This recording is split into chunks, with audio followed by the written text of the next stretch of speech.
That is not me. Oh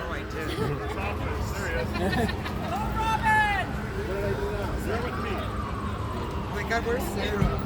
Oh, you got it. I don't think Yes. Oh, you're the dad. Yes. Hi, yes, we have.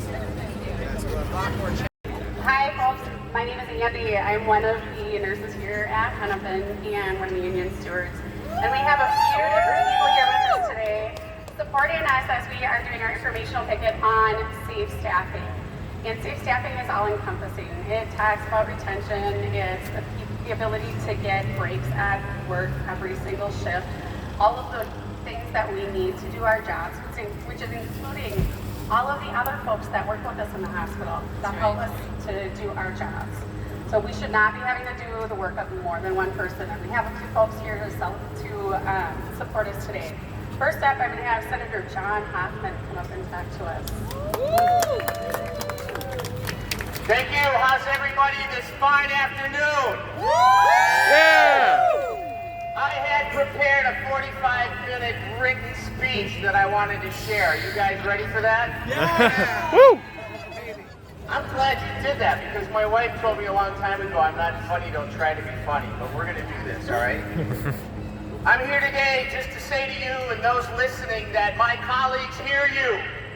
We want to send a message to those in the negotiations to hear you as well. I think that's fair. I've been with you since the North Memorial Picket years ago and the Mercy Strike. Just ask Laura about that one.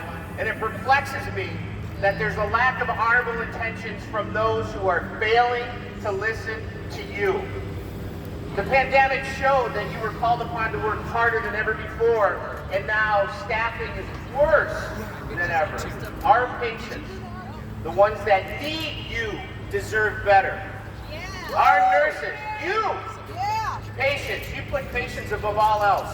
And it's time for our HMOs and hospitals to have the same priority. Should I say that again? It's time for HMOs and hospitals to have the same priority. Don't you agree? You are the leaders. I applaud your ability to take a vote of no confidence in sending a message to those that are putting profits ahead of patient safety. And your actions today are taking notice, and the message we are about is all about safety and care, not profits and greed. So, put patients before profits is not just a slogan, and it's a fact. It's what drives the care industry. Is that not correct? So here's the deal. Many CEOs in the hospitals have taken, thank you for that. They've taken significant raises on multi-million-dollar salaries, right? Executives offer nurses just 4% in average annual wage increase. 4%. Nurses have one priority in our hospitals. You know what that is? Take care of patients. You are determined to fight for fair contracts so you can stay at the bedside to provide the quality of care our patients deserve. Pay ratios. Talked about the multi-million-dollar piece. It's just beyond simply fair. This is just beyond. And I could put an adjective in there, but those of us that are recording would say, did you hear that adjective you put in there? So you guys can put that. The pay ratios, it's beyond fair. 40 to 1. M Health Fairview CEO compensation, $3.5 million, which is a 40 to 1 ratio to RMs. Is that fair? No! To offer you a mere 4% increase is a slap in the face. Look at this. One CEO in the hospital industry right here in Minnesota took a 90% raise. Jesus. The elected officials out of here is Representative John Hood, Melissa Wickland from Bloomington, and Omar Fateh from Minneapolis. Wouldn't you guys like to have a 90% raise in the work that you do as state legislators? Staff shortage. Poor management, that's the driving factor. To read where 63% of nurses are ready to call it quits, or know somebody that is calling it quits, is sad. That's you. Wow. Nurses put the care in healthcare. If you hear somebody say that's me, absolutely bothers me. And I'm sorry that that's happening. Our own Hennepin healthcare nurses, you've seen a rising violence against nurses and patients and you see understaffing and a management team that's unresponsive, right? Right. This isn't the leadership we expect, and that isn't the leadership that is collective. Leadership puts who first? Patience. Thank you. You are the ones that put patients first. I'm doing this by reading. Hospital administrators, are you listening to me? I hope so, because I was with one of your commissioners this morning and telling him I'm going to be down here. You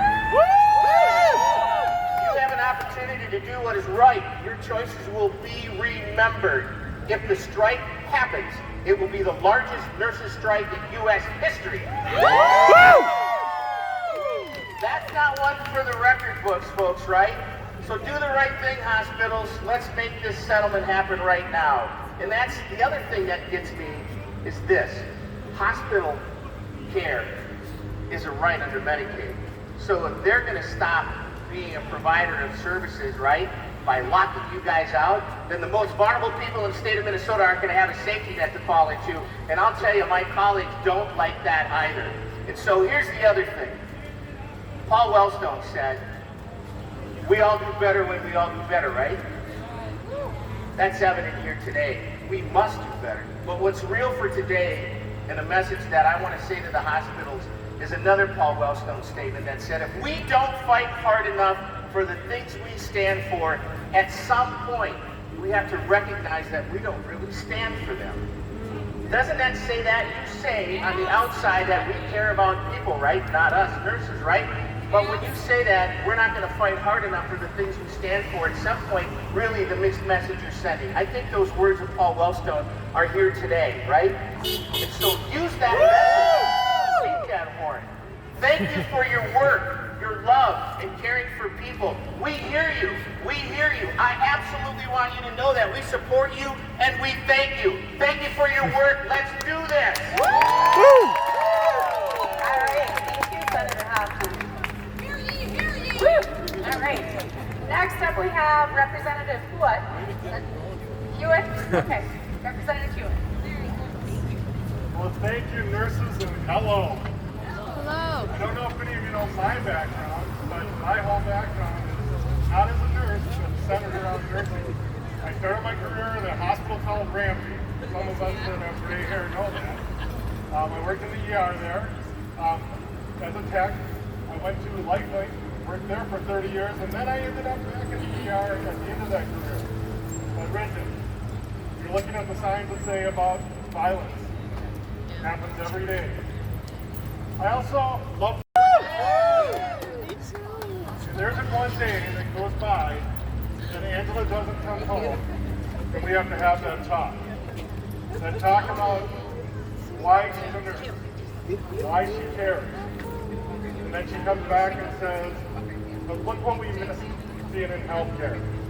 Many of you, school starting, are going to miss that first day of your child's education because you're a nurse, because you care. Many of you are going to miss that birthday party because you're a nurse, because you care. Many of you are going to miss that holiday this year because you're a nurse, because you care. Because you care, you're going to be with those other people that you never met until that shift started. You're going to be holding the hand of that patient, working with that family, making sure their needs are met. But I want you to know, as a family member, we care about you. Because you're doing such... What the hell? Only the helicopter is coming. This is what I used to do. This is totally a administrative trip.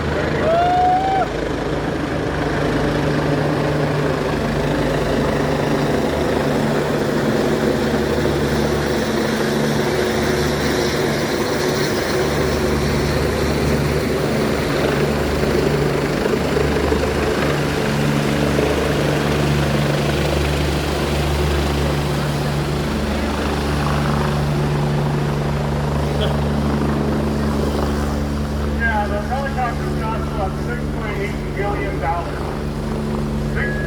million, and we have no trouble buying that. But when it comes to talking to you guys about your benefits, that's the thing I want to talk about real quickly. This is about giving you at the negotiating table, but it's also about you. This is healthcare is not money ball. We can't go back to the Epic system and look at how sick that patient is, or how the numbers don't work, so we're not going to assign we're not going to assign one nurse to that patient. We're going to assign that, we're going to give that nurse 4 patients that have that same experience. That's not where the decision should be made. It should be made by you, the caregiver. That's why you need a place at the table in those decisions. You need to direct the way patient care is. This is a money ball game. Well, if the numbers aren't there, then we can't support that. We have to put patients before profit. And I want you to know, I am still a member of the MNA in, what do they call it? Is that what they have? What's the book called now? Anyways, whatever that is. So I was a board member at MNA. Some of you that are here know that. And when I take my votes, and I'm on the vice chair of the health committee, I always think of our nurses. You are always in the back of my mind. And that might be because maybe I got hit in the head a couple times by a nurse when I did something wrong in the ER. That's okay. But I know the nurses. I know where you're at. Your hearts are always in the right place, but I got to fight for you, and so do my colleagues. Yes. This is such an important time. The other thing, you have to vote. Vote as a nurse. Don't vote as a Democrat or Republican, vote as a nurse. Yes. Because this is what this election is about. Okay, I just wanted to bring that up real shortly. But know that I am here to support you. In that these other politicians that came out today, even though they're from the Senate, whoever that is basically they're here for you. So know that we will support you. Thank you. Let's do this. All right. How about a call and response? After I say this, you're going to say every day. We give good care. Every day. We're working short. Every day. We need safe staffing. Every day. We need security. Every We day. need respiratory therapists. Every We day. need physical therapists. Every day. We need occupational therapists. Every day. We need recreational therapists. Every day. We need mental health workers. Every day. We need healthcare assistants. Every day. We give good care. Every day. We need the employer to listen to us. Every day. We need safe staffing. Every day. All right, so next up, I want to invite Councilmember Elliott Page up here to talk to us. My name is Elliott Page. I represent Ward 1 on City Council. I use he, him pronouns. And I'm here to stand in solidarity with you. You are what makes healthcare work, and this is a personal issue for me. When my wife was going through cancer treatment, we were getting poked and prodded and pushed around, and your emotional process and all of this is an afterthought for much of the healthcare system, but it's the nurses that show up every day and actually have that real world impact. When the rubber meets the road, or the bandage meets the wound, as it might be, it's nurses that are really delivering that care, and this is profoundly important to us as a family, and we need to make it important to us as a society. We need to stop making healthcare a source of profit. It needs to be a source of care and healing. And through negotiations, I know that we're going to be able to deliver on that. Thank you, Councilmember. All right, so next up I have Senator Omar Picket. Have him come up to talk to us. Hello everyone. Our good representatives said don't vote as a Democrat or Republican, but vote as nurses. Which means vote for the DFL.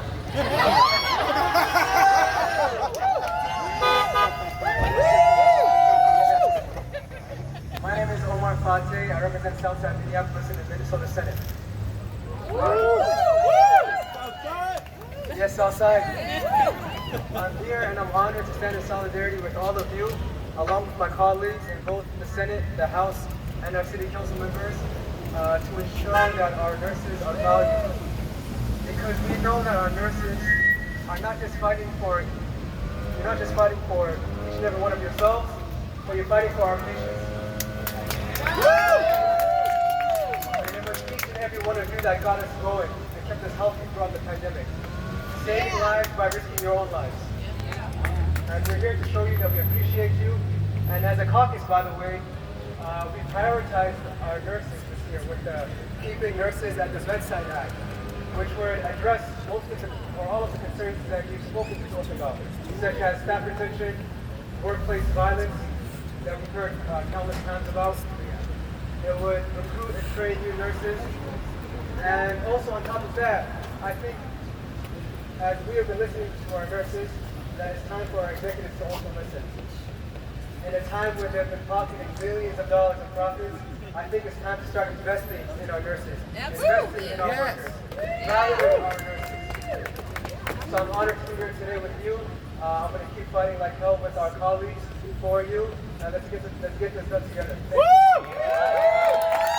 Right, next up I have Councilmember Jason Chavez.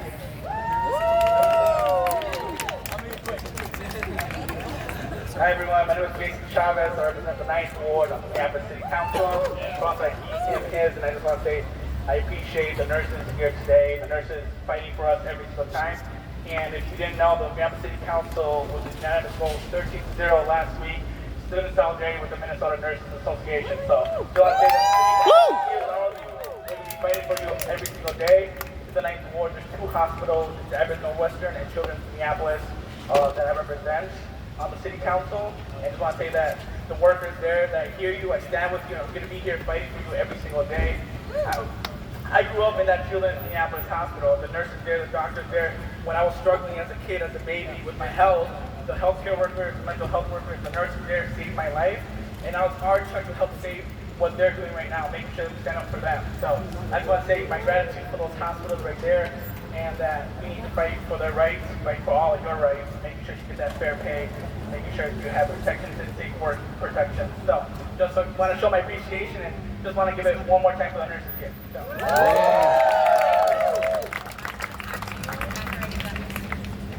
Senator Melissa Wickman from Bloomington. Thank you. Yes, I'm Melissa Wickland. I represent Bloomington and Richfield in the state senate. I'm really honored to be here today to show my support.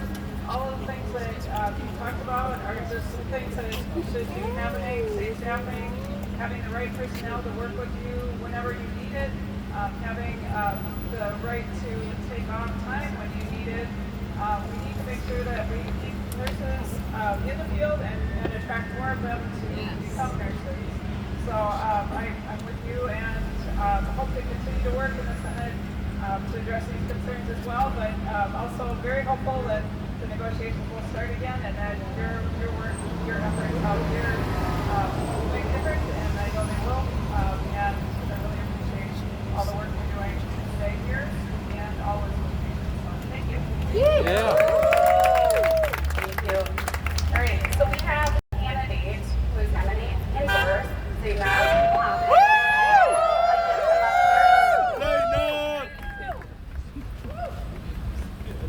you. Hi, everybody. My name is Zainab Mohammed. I'm running for State Senate District 63, which is South Minneapolis. I